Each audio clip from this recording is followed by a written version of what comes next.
doing well and safe despite the pandemic. I'm Aditya Krishnan, the events coordinator of Team Esteem and the moderator for today's seminar. On behalf of my team, I welcome you all to the second webinar as a part of this seminar series called Symposium. So, what is Esteem?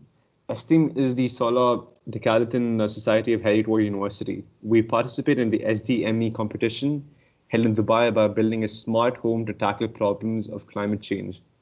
Our aim through Symposium is to elaborate our field of expertise and provide a learning platform about the different technologies, principles, and ideologies involved with Esteem. We will be having a practical learning interactive segment at the end of today's seminar where you can ask any question related to the topic to our industry expert. We will be recording the seminars as well, so if you want to refer to it later or show it to your friends, you can see a snippet of it in our social media platforms or ask us for the recording link via email. So without further ado, I'd like to welcome our guest speaker for this seminar today, who is an industry expert as well, Vishal Raj, who will be speaking on building a brand on digital platforms. So Vishal Raj is the founder of Fireflies, which is basically a marketing agency based in Dubai. And today he'll be talking about content creation in various different platforms, such as TikTok, Instagram, etc. You can drop in any questions you might have in the chat box throughout the presentation or raise your virtual hands with the MS Team feature on your device. And I'm sure Vishal will be happy to answer them all. Over to you, Vishal. Hey guys, thanks so much. I just thought I'd switch on the camera to keep it a little more chill and so that you guys can see my face. So happy to be here. Thanks Aditya for having me. Thanks Team Esteem. And thanks to all of you for joining in on a Friday. I know it's a weekend for all of those who's tuning in from Dubai and whoever's tuning in from, wherever you are in the world. Thank you so much. And it's going to be a fun session. So I think the topic for today as well, it's quite an interesting one, especially because, it's so close to my heart. I've spent almost the past 5 to 6 years of my life working in this field. Even when I was in Harriet doing my undergrad, part of my role in the Student Council was also to do with marketing, building a brand for the Student Council, helping brands come to campus, engage with students. So it's quite interesting for me to now go and speak about this to Harriet Pot students again. So I'm very happy to be here. So how we're going to do this, we have a very good, close group session. So I'm hoping that you guys can, interact and come online and talk as well. Like, I don't want it to just be me speaking for the next, 20 to 30 minutes, but we'll keep it short and sweet. I don't like having my workshops too long or my talks too long. And we're going to cover some really, really important facts, specifically about how branding is going to be important now. So I'm just going to share my screen and we'll get started. And obviously, if anyone wants to not just wait till the end, but if you want to start asking questions in between, or you have any inputs in between, just feel free to join in and, just switch on your mic and your camera if you're comfortable and just talk, because it's I'd rather have it that way on a weekend or a eve of a weekend for some of you than just me speaking and keeping this too formal, if that's okay with the moderators as well. So I am just gonna share my screen and we will get started. If someone can give me a cue on if they can see the screen, that'd be also great. Yes, we can see it, Vishal. Yeah. Perfect. Okay, 1 second. I think it's just loading to full screen.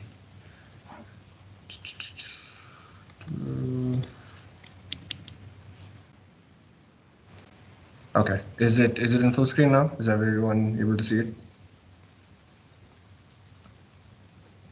Ate? Yep, we can. Okay, perfect, cool. So yeah, the topic for today, building a brand on digital platforms. So Aditya was telling me that there was a session before this which was on marketing, and I'm sure all of you know what digital platforms are, what social media is. We don't need to get into like the specifics, but what today I'm going to specifically focus on is how things are going to be different for brands from this point on, how are consumer expectations changing. What is different from a what's the difference between a successful brand on social media and an unsuccessful one, for that matter. So before we get into all those things, I just want to give you guys a quick background on who I am, what I did, just a bit of my experience, so we can break the ice a little bit. So I did my undergrad in Harriet. I majored in business and finance, graduated in 2018 December, 2019 Jan. And I was the events and partnerships coordinator at the student council for about 2 years. So I was responsible for scaling, all the events pre-COVID and getting sponsors on board, the freshman parties, club activities, all of those things. Give me a good understanding of how events work, how to bring, how brands are trying to target the youth on campus, how and budget management as well, because student councils are given a budget to work with. We need to manage those finances, so it was a very good experience. I had an events company as well while I was in uni called E4 Events, so we did stuff like exhibitions. We did events for other universities too, for youth events like proms. We also did concerts. The biggest concert we did was attended by around 8,000 people in Dubai, which is one of the most successful Bollywood concerts here. We wrapped up that company in about, I think, 2 years ago. We sold it to another company. And Step Up Dubai was the first and only licensed youth organization in the UAE. So it's if for those of you who don't know, it's really difficult to set up charities in Dubai, but we were the first ones from a youth perspective to start it. So this was focused on like achieving the UN SDGs, working with special needs kids. We built wells in third world countries. I was the director slash strategy head. So I was part of the founding team. I had that role for about 2-3 years, and I stepped down about 2 years ago. And it's now acquired by the UAE government, so it's functioning as a wing of the Community Development Authority in Dubai. So that's a big win for Step Up. And right after I graduated, I had the privilege of consulting for a lot of global brands through an agency. So I was helping them come up with youth campaigns, executing those campaigns in campuses. While all of this was happening, I had an edtech firm called Fireflies, which was focused on developing online courses for school students and yeah. Sorry, am I not audible or? No, it's fine, Vishal. It's fine. No, I heard someone say something, so I Okay. thought, yeah, okay. Yeah, so yeah, we were in a tech firm for about 2 to 3 years. Vishal, you're on mute now. Hello.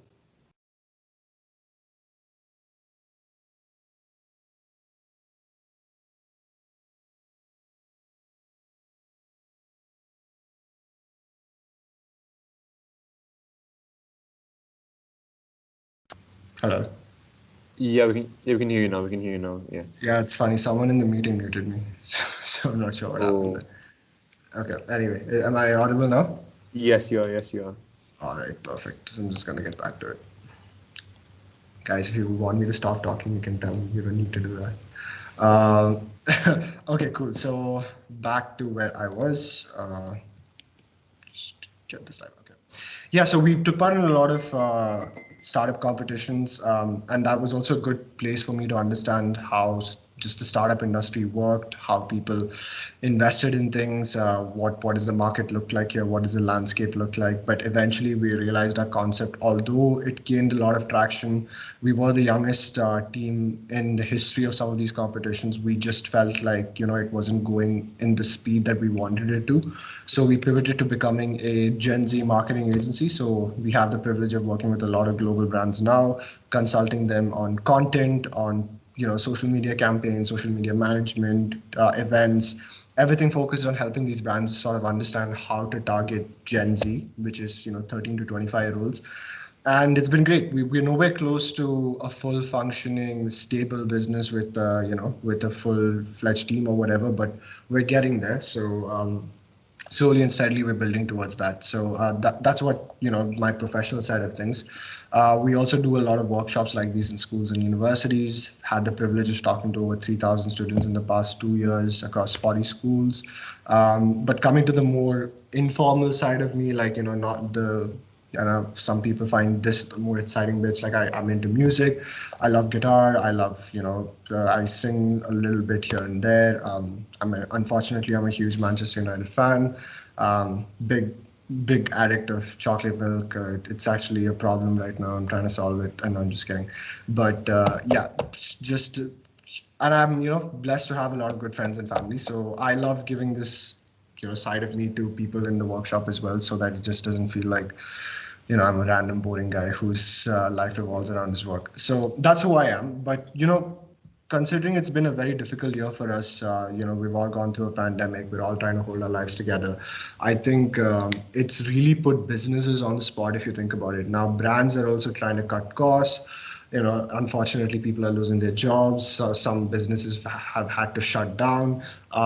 So now more than ever, it's becoming really important for businesses to start prioritizing what's important and to start prioritizing what means the most to them in terms of communicating with people, right? People are now trying to, cutting straight through all the crap that's there, and they're seeing for what companies, what they actually are, like how companies are responding to things at this time is really setting the mark for whether consumers will start buying from them or not. You can see that in the way that many companies have retained their employees. Big level employees have taken cuts from their salaries, so people don't have to be laid off. While there are some companies doing that, there are other companies who are just laying off people while the high level employees are still taking the money out of the company, not really deploying any kind of care or empathy during this time, which is obviously negatively affecting their brand. So it's becoming now important for people to try and grab the consumers' attention in the best way possible and hold on for their life, which is depicted by this picture.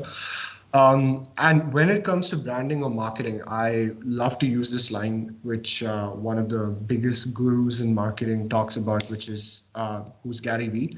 And he says this one line where every single one of you is a media company. Now, what this means is, which I also get to towards the end of the presentation, is that every one of us is a brand nowadays. That if you want to sell yourself to get a job, to get an internship, to get yourself into a master's program, to get business from clients, people will also judge you as an individual, as a brand. But also companies are also in the sense becoming media companies now, which means that even if you're in the business of selling bricks, or you're a dentist, you have a dental practice, you are an architecture firm, we all need to put out content. We need to put out pictures, videos, TikToks, reels, whatever it is to grab people's attention. Because at the end of the day, no matter what industry you're in, people will still remain the same. People want to be entertained, they want to be educated. So everyone needs to put out content that's relevant to what the people want to see, which we'll get into today. So branding is going to be very, very important. So if you think about it, everyone's trying to grab attention, right? Possibly like a lot of universities are trying to grab the attention of high school students to tell them that, hey, come and study in our university. Businesses are trying to grab your attention to be like, hey, buy our products. You might be trying to get the attention of a girl or a guy that you like, be like, hey, you should be with me. Everyone's sort of trying to get attention of someone else for whatever purpose it is. And the biggest problem in today's world, which is depicted by this picture, is that the attention spans of people have now become even smaller. So it's like 8 to 9 seconds at max people's attention spans, and then you lose out on them. So why are ads now becoming 6 to 5 seconds on YouTube, right? Why are TikToks, the most viral TikToks, 9 to 15 seconds? It's because people's attention spans have become so low that you need to try and grab their attention in the best and the quickest way possible, while either making them laugh or entertaining them or to them and connecting with them in a very emotional sense, right? So it's become more difficult for brands to now sort of grab your attention. Back in the day, if you think about the evolution of how marketing's come to be, before, we had TV ads, newspapers, radio ads. Like this is probably in the 90s or early 2000s. That's the only way to target people. That's the only way to market your business, right? No matter if it's a restaurant, if you have I don't know, a construction company, if you had to sell furniture, you needed to put ads on TVs, on newspapers, on radios. That's the only, or flyers. That's the only way you could do it. But in less than 15, 20 years, we have now seen the advent of social media, digital marketing, and you're literally able to hyper target your audience and reach out to the most specific person that you want to with ads, and it's become a lot cheaper as well. So if I want to target just 13 to 15 year olds in Barsha area in Dubai only between 6 p.m. to 9 p.m. on a Tuesday, I can do that now on Facebook, on Instagram, on TikTok, or wherever it is. That's how powerful marketing has become. And that's what marketing has allowed you to do. But still, just having those platforms are not enough. Having those powerful tools are not enough. Using them in the right way is what's going to make the brand successful, right? So we've moved away. It's not to say that you still do see billboards, you still do see radio ads and TV ads, and Gulf News and College Times, all of them still have ads, but none of them are going to be as relevant as compared to what's going on social media. So let's start off with what a brand is, right? The most simple definition in a line, which a famous person, I forget his name for now, said was that a brand is a person's gut feeling about your product, service, or company. So when you look at a product or service or the company as a general, what it makes you feel, the gut feeling, is what a brand is. So how do when you think about the big brands in the world, it could be, Disney, GoPro, Gucci, Apple, Red Bull. These are maybe some of the biggest names that come into your mind who have a very, very strong brand, if you think about it, right?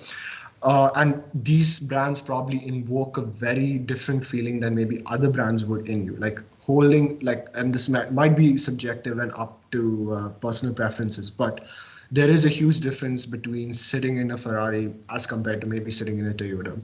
There is a big difference watching a Marvel movie as compared to maybe watching, I don't know, a smaller, TV show or something like that. There's a huge difference holding an iPhone than maybe holding a Vivo. And all of this is probably, it comes down to brand. It also, there's a huge difference wearing a Gucci as compared to wearing, I don't know, like a Splash or a Max. The reason being, all these brands have taken the time and effort to build themselves to have this or invoke those emotions in you, that when you feel these, when you wear them, when you hold them, when you sit in them, you feel something that other brands won't be able to give you. That's how powerful these brands are, right? And how do you and it doesn't have to be those big names, right? Let's come back to UAE, and this might not be relevant to the people joining in from the UK campus, from the Edinburgh campus. But there are two very famous spots in the UAE that I also consider to be brands, which is one would be Kukal Sheh.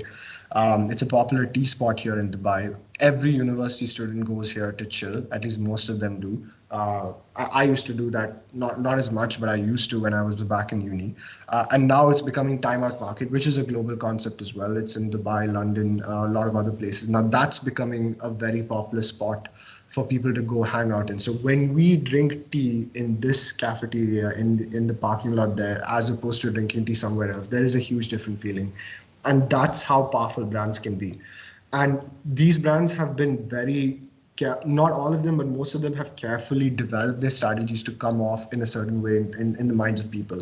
So how do you build that gut feeling in people, right? How do you invoke those feelings? Because it's not like, brands, it just happened one day that they woke up and, Ferrari became what it is, or Disney became what it is. It took years, probably decades to build that kind of brand name. But nowadays, because of social media, you're able to build that strong brand even in a shorter span of time. So what does it take to build that gut feeling in front of people? And even if it comes to Team Esteem, how do you guys build that brand in front of your audience, that people look at it and go like, okay, this is a company or a project that I want to be associated with. So the first things you need is you need to narrow down your audience. Who are you targeting? The people that Ferrari target obviously are going to be people different from the people that Toyota target. The people that it has to obviously have a great product, service, or great value. That's just a given. That's very straightforward. If you don't have a great product, if you don't have a great service, if you don't provide any kind of value for people, then there's no point marketing, because it's not going to do you any good. And a reason, like, why did you begin this company? What was the reason behind this project? What is the reason behind developing those products? Is it just because you're solving a problem, or is there a personal story that associates with it, right? A lot of people know Tesla has to be a great company, but it also has to do with the fact that Elon Musk is involved in it. So there is a story behind that whole company and how it came to be and what it is today. So those stories are what makes it, what it is. So in marketing now, what we're going to see from where it was and where it is going to go, it's all going to be about stories. When you look at ads, the biggest and the best ads that maybe you guys see on social media, the ones that you really connect with usually have a story connected to it. It's not boring. It's not like them just talking about the product. It is something very different, and it invokes some kind of emotional response in you, right? So stories are quite important when it comes to now building a huge brand. Like the story behind your product, the story behind the person who started that company. Why did you begin this? So even with Team Esteem, like what is your mission as a project? Why are you doing this? How far have you guys come? What are some of the challenges you face along the way? People care about these things as contrary to what a lot of people believe. Like they love knowing about these things because at the end of the day, that's what really gives a human element to the brand, right? So let's if you guys want to engage, I'd want to do like a quick, like a quick exercise here. If you think about a story for a brand, like, what is the brand trying to achieve? Whoever's in the chat can just come up and, talk or, put it up on the chat. What would be a brand story for, let's say, GoPro? Like, what would you think a story for that brand would be? And I hope all of you know what GoPro is. It's the action camera. It's become a very, very important thing today in the creators space. What do you think a story for that brand could be? Like why it began, or what could be a story that they can communicate to people? Like how would they do their marketing? What do you guys think? Or if you want to take it easier, any one of these brands, if you guys want to talk about it, I would love to know about it in the chat just so that we can have some conversation. And again, it's just not me speaking for the next half an hour. Anyone want to step up and talk about it? You can come off mute, I think. Aditya, is that possible for people to do? Or if you want to come on chat, that's fine too. Yeah. It's there on the chat, show conversation. Yeah. GoPro, history of wanting to share people's adventure, travel, and sports, your life in a motion picture, tagline maybe. Yeah, that's pretty cool. Yeah, both of them are good ones. Anything with with Starbucks, Tesla, Coca-Cola, Disney, what would be stories for those kind of brands? What do you guys think? What would be a great way to showcase that brand through a story?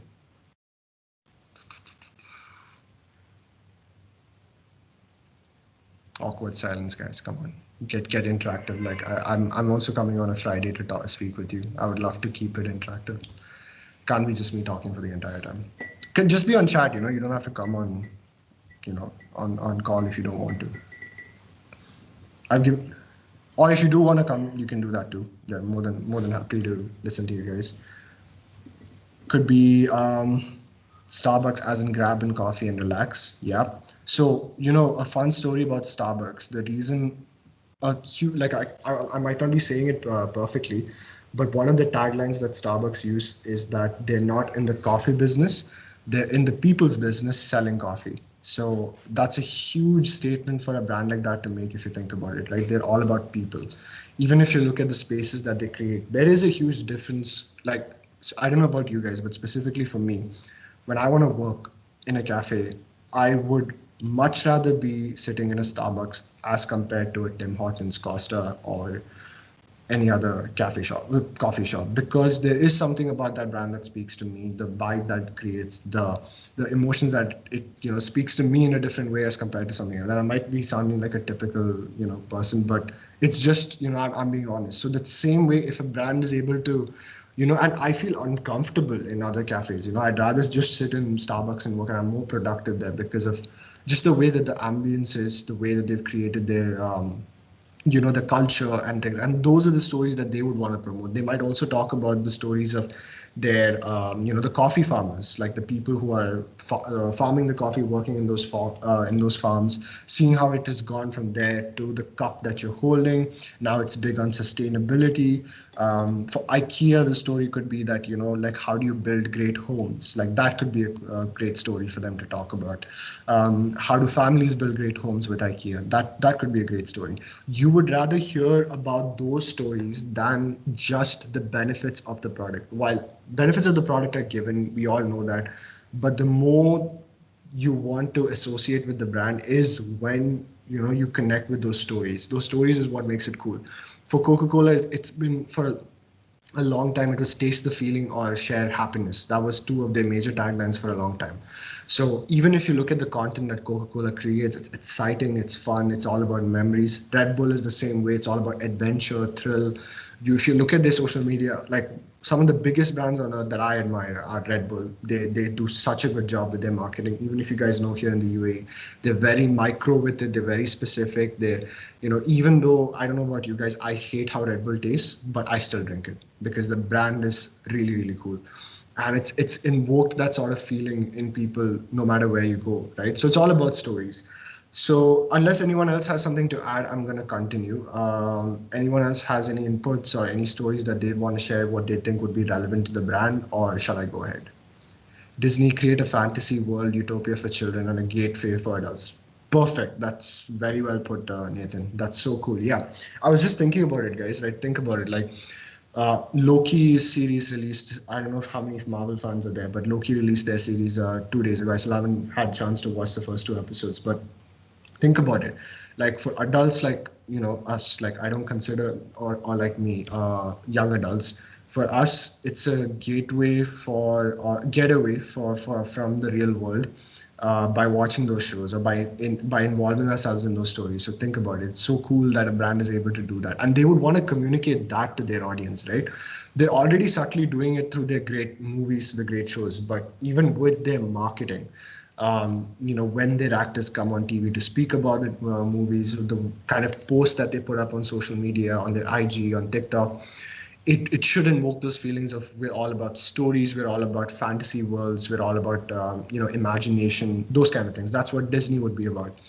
IKEA, also the ability to give you the tools and elements for you to build the furniture. It makes you feel like you have done something for your house, a satisfaction feeling. Excellent. Yeah, that's brilliant. Perfect. Very well put.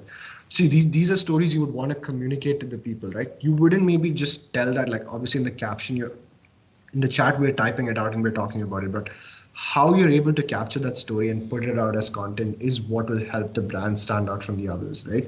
When IKEA could also be use what you make, create. Cool. Yeah, that's also like exactly like how the previous person said it as well. So I'm gonna continue with it. Great engage. This is what I want. Like we keep it a two-way conversation so it doesn't get too boring.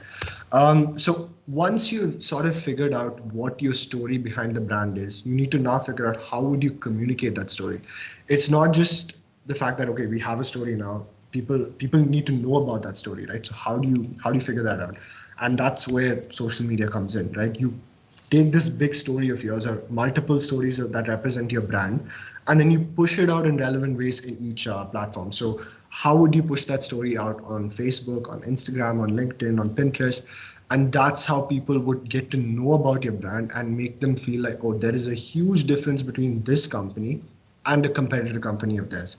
So how do you use these platforms to communicate those stories is what you need to look at next. But before we get into each platform, so what I'm going to do is I picked a couple of platforms to look at specifically, and we're going to go through what makes those platforms important and what you can do in those platforms, and then we can go ahead to Q&A session. But firstly, you need to think about digital behaviors, which means that what is a person doing in each platform? A big thing a lot of companies get wrong is the fact that they try to be something else on a certain platform, right? Like, for example, you are on Instagram because you might want to know what your friends are up to. You want to be entertained, right? You want to be knowing, what's the fun stuff happening. You want to like and engage with good looking pictures, like, aesthetic pictures. You put up stories of what's going on in your life, what's going on in your friend's life, on your family's life. That's why you're there on Instagram. You're there, you might be there to creep on your ex also. Like, I don't know what, I'm not going to judge for what you guys are up to, but like that's what IG is about. But LinkedIn is completely different. You're there on that platform for maybe getting jobs, connecting with high network individuals. You're there to sell your business. You're there to try and apply for internships.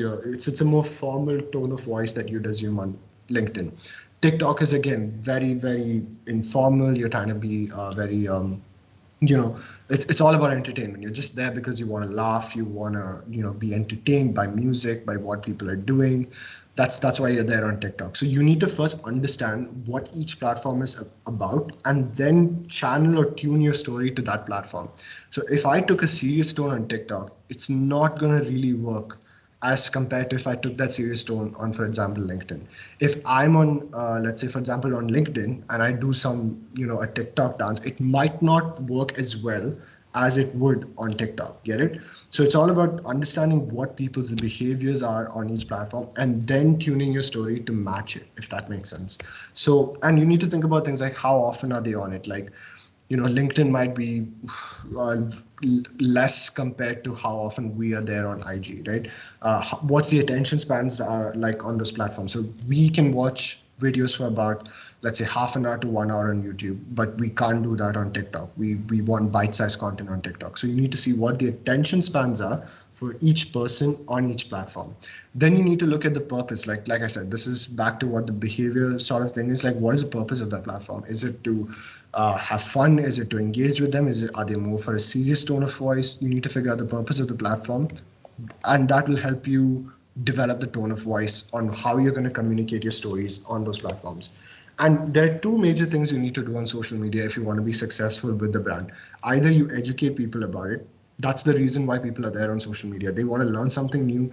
They want to know more about, what the industry is, as opposed to just your product. So I, when GoPro, like, talks about just their product, it wouldn't as work as much as if they talked about how do you create cool aesthetic content, right? That would work better. So people would want to watch tutorials about that. And imagine if GoPro sponsored those tutorials, and on their YouTube channel, which they do, I'm pretty sure of it, on their Instagram they would talk about how as a creator you can level up with the things with GoPro, not just about their product, but things that they can do as a creator. So you're educating people, and that's providing value for the audience, right?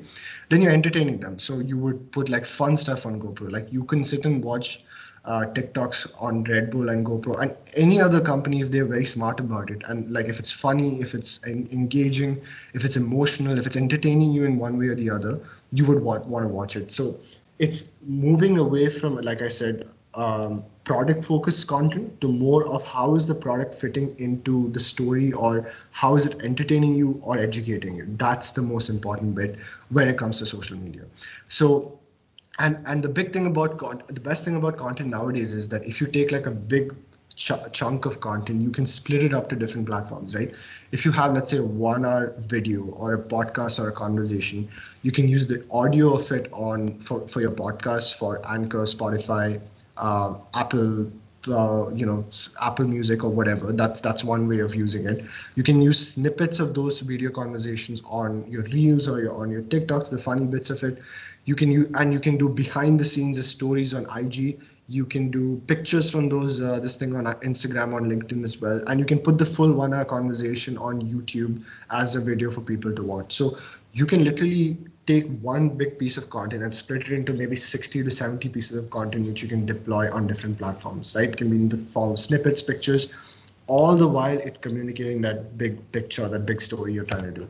So if you think about it, look at what different platforms are doing and how it looks different. How Nike's, let's say, for example, Twitter looks different to what their Instagram could look like, how it looks on TikTok, how it looks on Instagram, or how it looks on LinkedIn, Snapchat. It's very very different for each platform, right? They're communicating in different ways.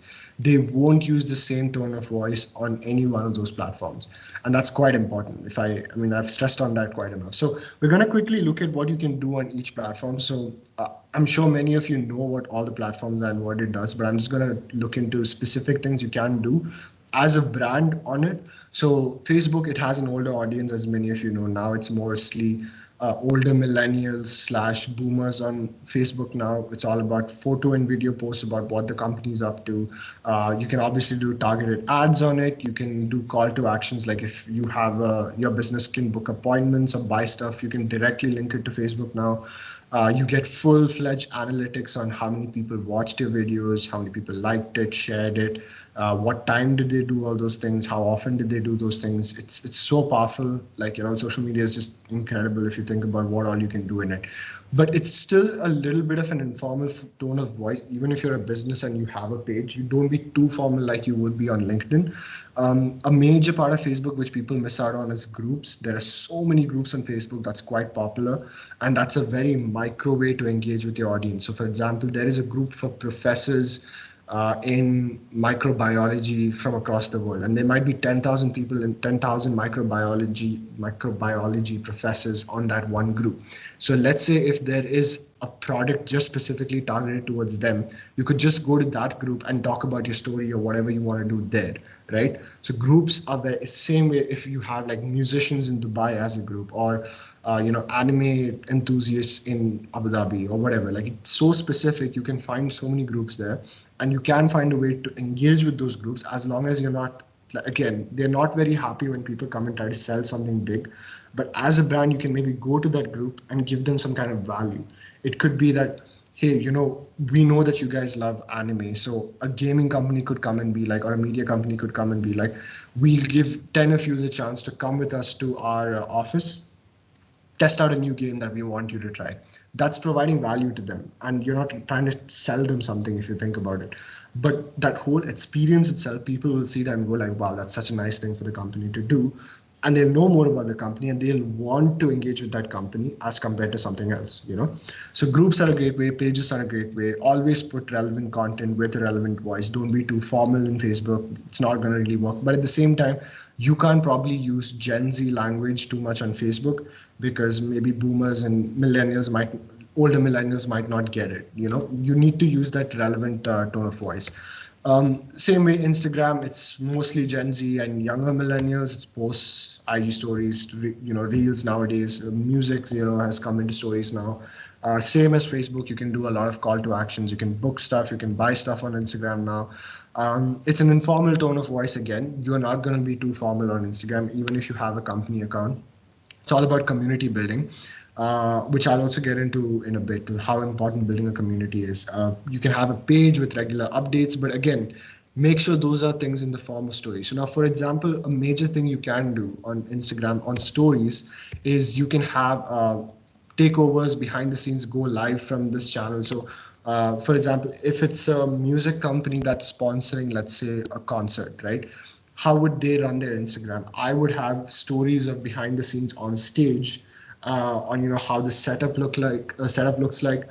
What is the artist doing to prepare before he goes on stage? What does the preparation looks like? If you put all of those things on stories, people would love to see that kind of content. You'd be so intrigued to know what's going on, how is it happening, what is the artist doing, and the companies putting out that kind of content, which technically, if you think about it, has nothing to do with their product, right? It does, but like, it's not on the face marketing. It's just fun content that people can watch. So let's say for Team Esteem, what you guys can do is, I would think of you guys going live on Instagram with maybe what I'm doing right now, the webinar. You can put snippets of what I'm talking about on socials, like Aditya said. You could even have, like, let's say, the fun Q&A or the chat that we had right now with the stories thing. I would put that up as snippets on Instagram or on Reels, on TikTok. Those are the kind of things you need to put up to make it more humanizing, or you make it more fun for them. TikTok, like, it's become the biggest platform on earth right now. I think it's mostly Gen Z, but what a lot of people don't know is that in the Middle East region, there are more millennials on TikTok than there is Gen Z, which is quite crazy if you think about it. I never knew that, but our company works with the MENA TikTok team, and they've told us that that's a stat that a lot of people don't know, that in UAE and the MENA region, 25 and older, the audience group is a lot more on TikTok as compared to 25 and less, which was crazy to me. You can do a lot of fun ads there, but here again, it's an informal tone of voice, easy way to build an audience. We manage a lot of TikTok accounts for some companies, and the one that we're managing for a university now, within 2 weeks of managing their account, we hit 10,000 followers organically. I haven't spent one dirham on ads. We reached 100,000 in engagement. We reached 1 million views on video, like all the videos combined. Two of the videos went viral. So the potential for people to reach out in this platform is insane. Like, you guys need to put out content there. And here it could be, again, just fun stuff, easy way to resonate with trends. So now, I wouldn't do the typical stuff either, like, what everyone else is doing with the trends and stuff. I would find creative ways to make sure it's relevant to your project. So again, for Team Esteem, it could be that, you could do stories or vlogs about how the team is working every day and give people updates about it. You can showcase of how the project's being built up, what materials you're using, the process of you guys finding sponsors, all the behind the scenes stuff, like, fun stuff that your team might be doing every day. Those are things you could cover on TikTok. And trust me, people, the more that you put it out there, you will find, what videos are working, what's not. And eventually people will love to see that kind of content and they will follow you. And who knows, the people who might follow you, like, let's say a 17-year-old kid is watching it, shows it to her dad, and the dad goes like, oh, that's really funny, who are these people? Oh, it's a project that, they're doing in Dubai, or they're doing something sustainable, they're doing something really cool. And the dad's like, oh, that's really cool. And what if that dad is like, a marketing head of a big firm that wants to sponsor you guys? You never know what can happen. Like, I've had situations where those things happen to me, like back when I was in sponsorship for for other projects. So you never know where your opportunities come from. So you need to be on platforms like these because it's so easy to reach out to people that way. YouTube, again, it's everyone's on YouTube. I think there's not a very specific audience there, although, like, it's mostly Gen Z and millennials now. It's more of a long-term thing.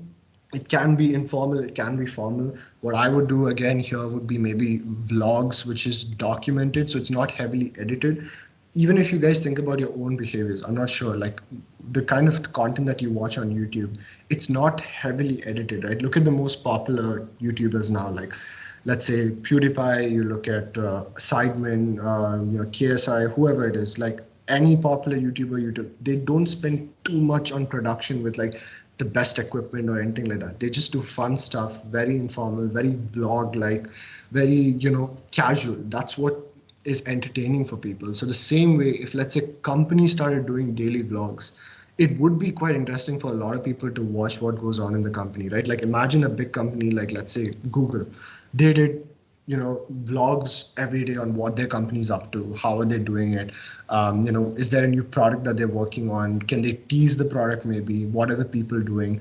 It would be so interesting for people to just watch that for entertainment. And think about it, if it does well, because Google already has a big brand name and people are going to want to know what's happening, if those videos are also hitting, let's say, 100,000 to 1 million views, you can monetize that as a company as well. You can actually make money out of those videos as well, and that video is technically marketing to the people about what they're doing. So through marketing, you're also making money out of your content. That's things that companies don't even maybe think about, but in the long run, it could happen. Like, for example, go and check how many views GoPro videos get, how many views Red Bull gets. If they started monetizing those videos, they could make a good money out of YouTube itself.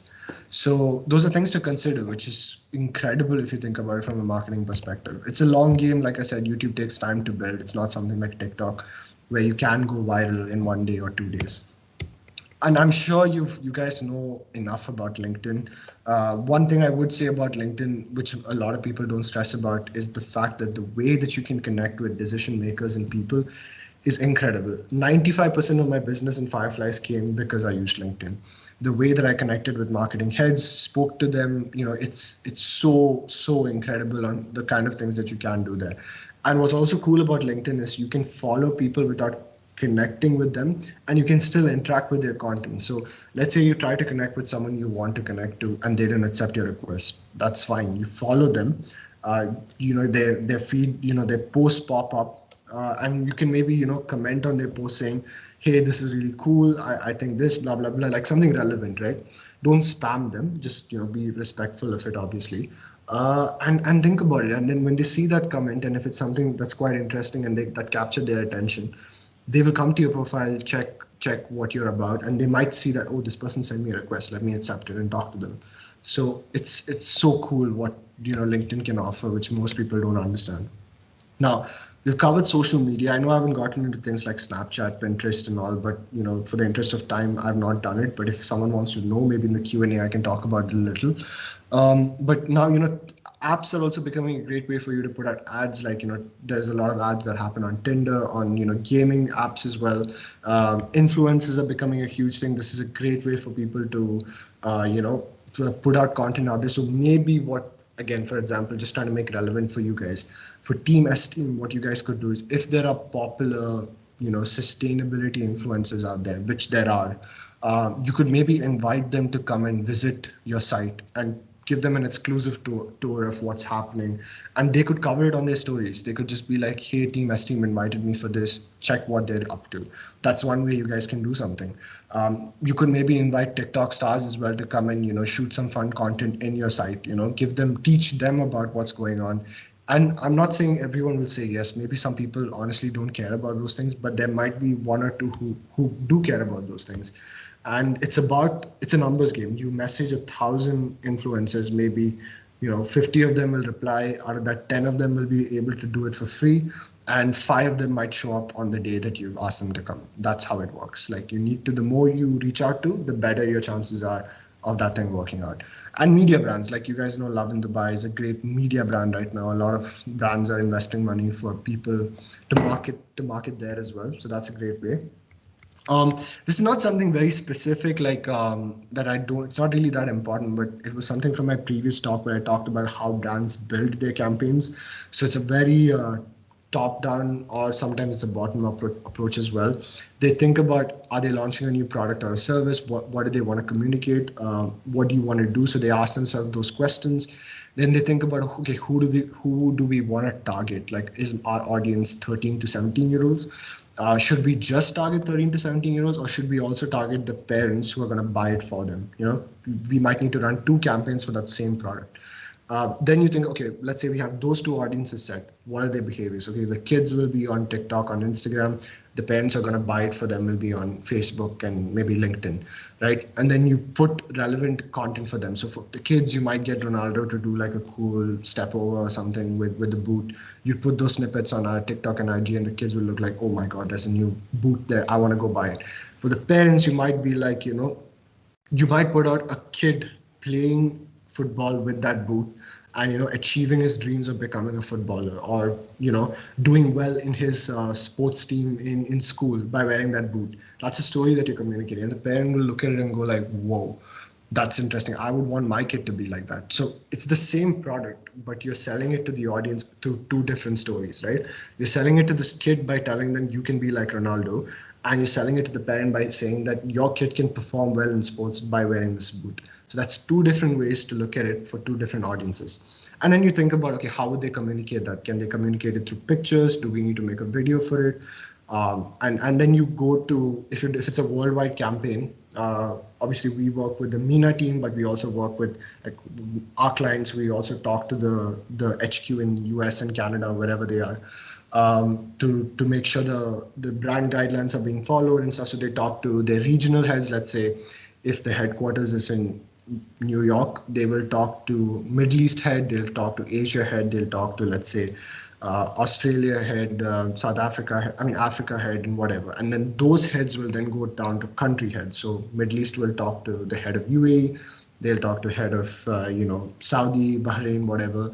And those heads will go and talk to the state heads. So Saudi will talk to Riyadh, Jeddah, blah, blah, blah. It goes on and on. So that's how just campaigns work. It's just for a good way for you to know about it. And obviously, it's not specific for every company. It might change from company to company, but mostly it works like that. And the last bit of it before we wrap up is, there is going to be a thing called personal brands now, which I'm pretty sure a lot of you have heard of, which is a completely different session on its own. But now it's becoming very important that you guys have brands as well, right? You also need to start putting out content on your Instagram, LinkedIn, TikTok, wherever it is, to talk about what you're doing. Could be that, hey, I attended this webinar by this awesome guy called Vishal. He taught us really cool stuff. He came on a Friday to do it. And I'm just kidding, but like, that could be something you talked about, and people would go like, oh wow, this is a person who, like, I'm talking about you guys, like a person who sees your post, could be like, maybe it could be a recruiter on LinkedIn, It's like, oh, wow, on a Friday afternoon when most students are sleeping or chilling, they're here on a webinar learning something new from someone. That speaks volumes about you as a person who's willing to learn something new, right? And if you think about it, in the big industries in the world, there are some names you think that comes to your mind, right? When sports, you might think about Ronaldo, Messi, Kevin De Bruyne, Bruno Fernandes, whoever it is. When you think about acting, you think about Robert Downey Jr., The Rock. Music, you'll think about Drake. You think about I know so many people out there who specifically remind you of who's the big person in that industry. So the same way you need to work with yourself like that way itself. So if you want to be the best in your industry, people need to know that if you're into marketing, people need to know that you do stuff in marketing. Are you attending marketing webinars? Are you coming up with fun marketing campaigns? Do you know enough about what's happening in the marketing world?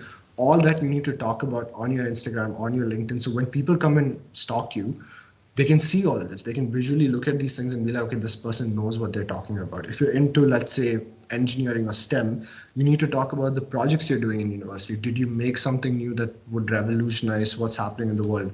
Did you work on a project that's quite interesting? Did you win a hackathon that people needs to know about?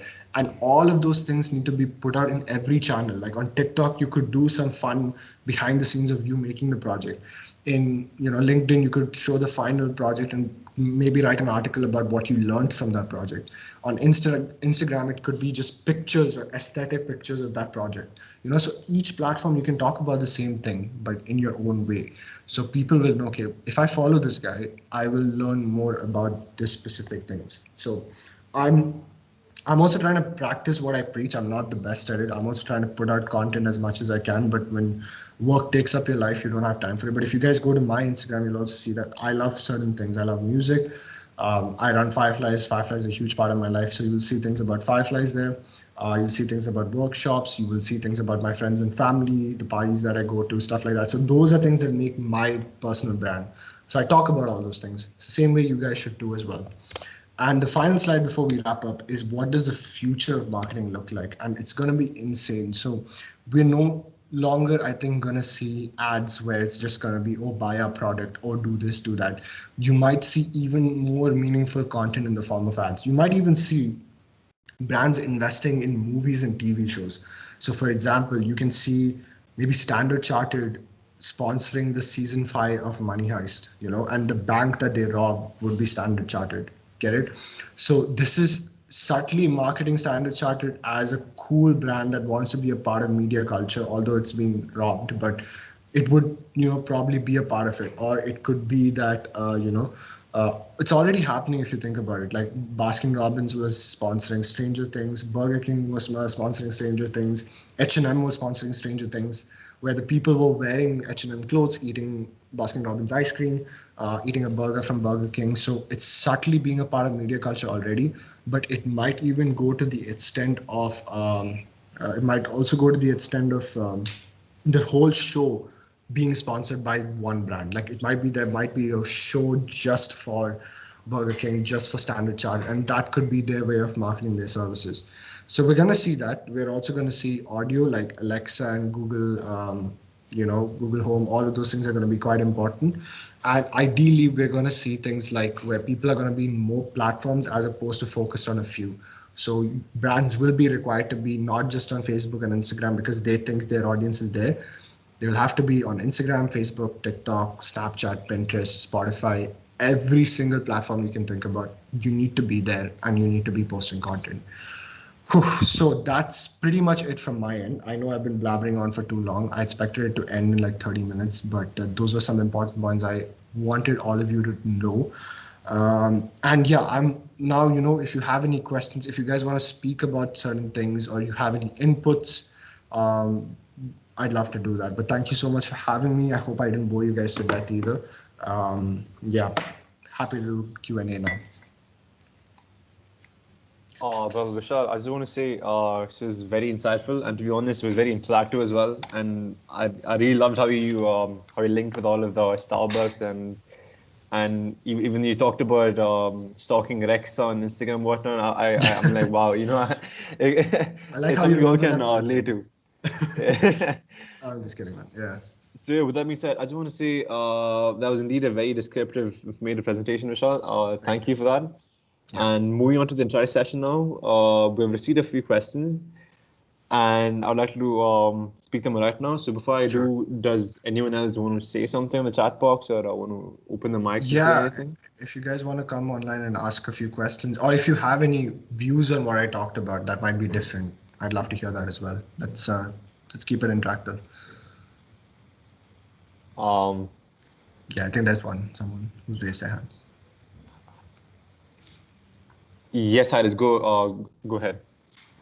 I just have like a very small maybe question. For example, what happens if you never study marketing and you are not a marketer because you haven't studied, but you want to create a career out of it as well as like the career that you study. How would you start? How you Yeah. make people believe that you could be a good marketer without studying and without even studying it? That's a very good question. So, funnily enough, I majored in business and finance. I technically didn't major in marketing either, and now I am in marketing.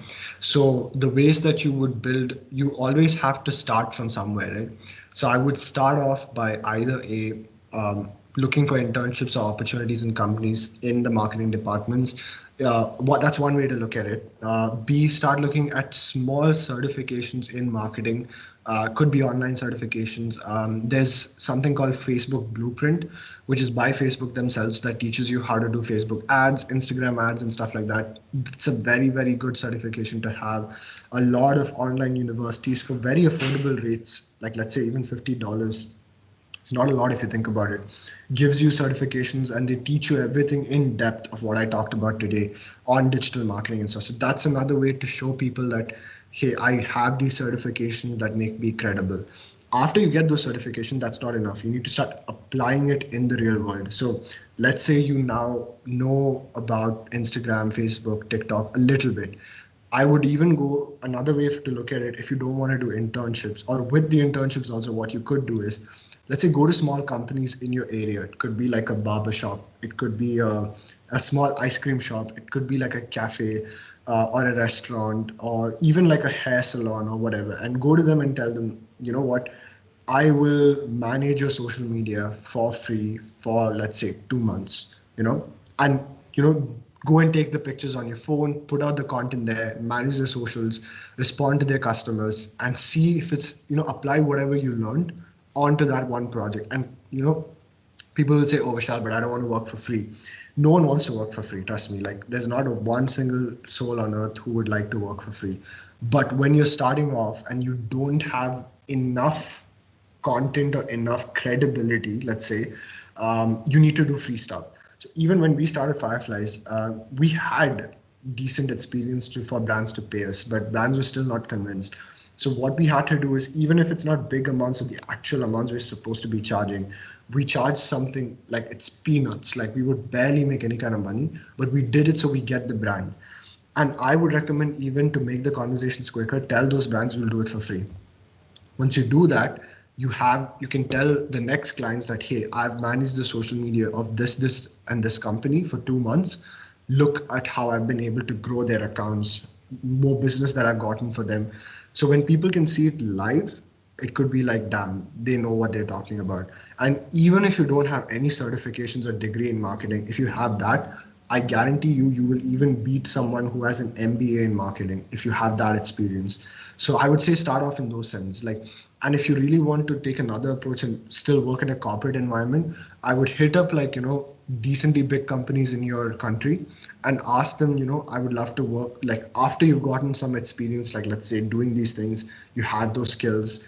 In marketing, there's so many things you can do. You can do content creation, you can be good at photography, Adobe softwares and all that. Get those skills ready and then go to the company and be like, yo, I'll work for you for free for 2 months. I just want to learn. Can I be a part of your department? You never know who'll say yes. And like I said, it's a numbers game. If you reach out to 100 companies, maybe 10 will respond and 5 will give you the opportunity. So that's how you can do it, honestly. Like, and it's just about going and doing the work. I feel like a lot of people don't do that. And especially when you're in university, you have enough time to do it. And even if you've graduated, trust me, like, early 20s is a great time to explore and do these things. If you have the privilege of, working, being with your parents and you don't have responsibilities immediately, trust me, don't look at money, look at experience, because eventually that experience will get you more money later on, if that makes sense. But yeah, I hope that answered your question. Yeah, that answer. Thank you. Thank you. It No was problem. very No good. problem. Thank you. No problem. All right, thank you, Vishal. I think one last question from Bose. So Hmm. yeah, um, Bose. Okay, Yeah. text. Yeah. How should I grow my subscriber list? Uh, what are some social media mistakes that businesses usually make? Okay. Subscriber list in what? Is there a particular platform that you're looking at, or just generally? I'll answer the second bit of it first. So, social media mistakes that usually businesses make. Like I said, they focus too much on the product. They don't talk about the stories. Like, if I'm constantly told that, oh, IKEA furnitures are good, IKEA furnitures are comfortable, IKEA furnitures are this, like, that's boring. Like, I'm not gonna care about it. On social media, I don't want to see a TikTok about how the furniture is great or the color is brilliant. No one gives any kind of damn about those kind of things. That's the biggest mistakes companies make, that they talk too much about themselves without actually knowing what the audience wants. No one cares about you, like, they care about the audience. So that's what businesses are conceited. Sometimes they don't think about who they're trying to sell to. And the second bit of it is they don't think long term, which I don't blame them, because I'm also still young in this process. A lot of companies say, you don't understand, like, we have, managers say we have pressures to meet sales targets, so we can't really invest in branding. But the thing is, if you don't invest in branding now, 5 years down the line, you might not have a business. So you need to invest money, time to, like, because if you think about it, if I go and talk to, let's say, a big company like, I don't know if you guys know, let me think of a good example. Landmark Group. I don't know if you guys know Landmark Group in Dubai, but they own like a lot of brands here, right? If I go and tell them, guys, you need to do company vlogs every day about what's happening, about behind the scenes, about stuff, that's going to cost them money. It's not going to be free, obviously. They're going to be like, how is that in any way going to bring us sales? How is that in any way going to get us to sell more? But at the end of it, people will look at that company and go like, that's a great company that I want to work for, because their company culture is great. They're chill enough to do vlogs. They're so transparent about what they're doing. So every student, once they graduate uni, they'll be like, I want to work for Landmark. And how is that not good for business? People will be like, if people want to work for you, that means your business is great. So yes, you're investing money now, but in the future you have a pool of people wanting to work for you. That could be one thing. So that's a huge mistake people make. Like, they don't think about brand, they just think about just the now.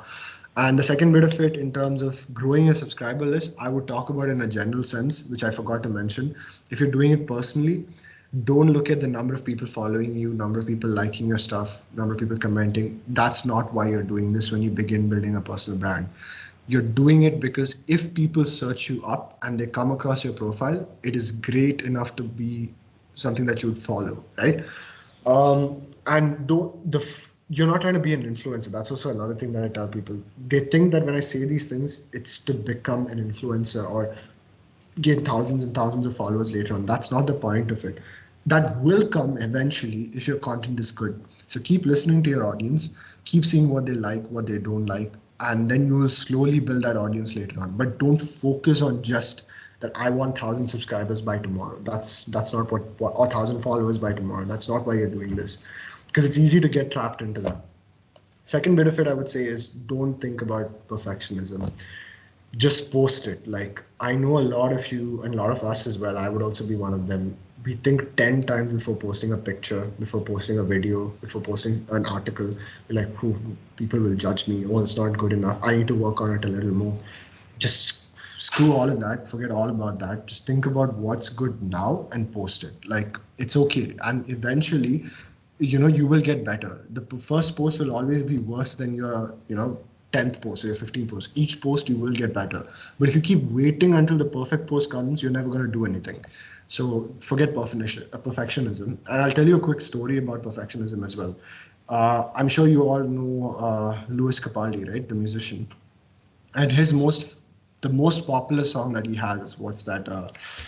Um, that Somebody You Loved or something like that. His most popular song, Louis Capaldi's, which is always on the radio for like 3 months on Virgin Radio. He was not going to post that song on his album when he released it because he didn't think it was good enough. But that is the specific song that got him famous and got him to where he is today. So imagine if he hadn't posted that song, like because he thought it was not good. So don't judge your own content. Let the audience judge it for you. What you think might suck might actually be great in the eyes of other people. So, and this Louis Capaldi is an amazing example of that. So yeah, that's pretty much it. Any other questions or anything else?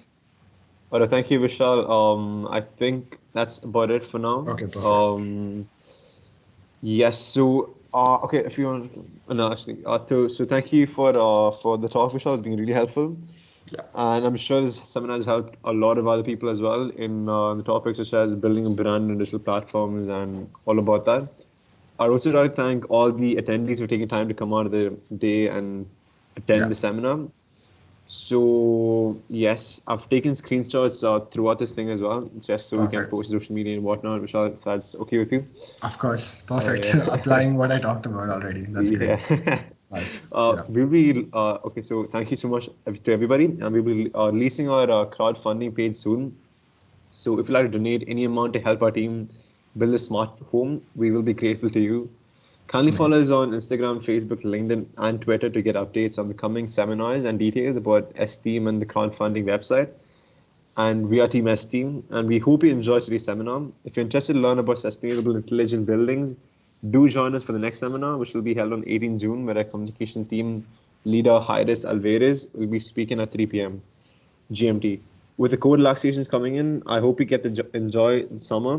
Take care, and thank you all once again for joining in today. Thank you So, so yes. much. Thanks for having me. Thank you. Bye bye. It was nice meeting you. Nice meeting you as well. Thank Bye. you so much. Have a good one. Bye, guys. All right, guys. All right, Vishal. Take care. Bye bye.